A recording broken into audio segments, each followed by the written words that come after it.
TN. Let's move to the courts, and the High Court has set a strict threshold for ejecting elected leaders from office over party hopping, ruling that defection must be proven through a formal and lawful resignation from the sponsoring party as required under the Political Parties Act. In a judgment delivered by a 3-judge bench, the court dismissed a petition seeking the removal of Isiolo Governor Abdi Guyo and his deputy John Lowassa over claims that they had defected from the Jubilee Party to the United Democratic Alliance (UDA). The judges held that political migration, political alignment, or public association with another party does not amount to legal defection unless the strict resignation process under sections 10 and 11 of the Political Parties Act is followed and proven in court. According to the records held by the registrar of political parties, the fourth respondent, the first and second respondents remain duly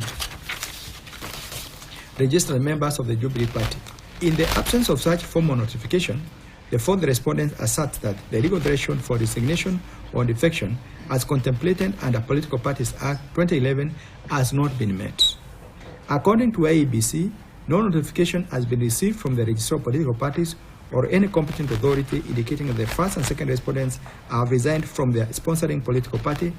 This decision is absolutely important because in the recent times, an impression has been created that multi-party democracy is not a matter of law, but a matter of political convenience and choices by the members of the political parties and the political class. So we go home with that, the fact that the High Court has underscored the primacy of multi-party democracy in Kenya, and that it will and shall be protected. Our tension is building up in Songoka village in Pokot North sub-county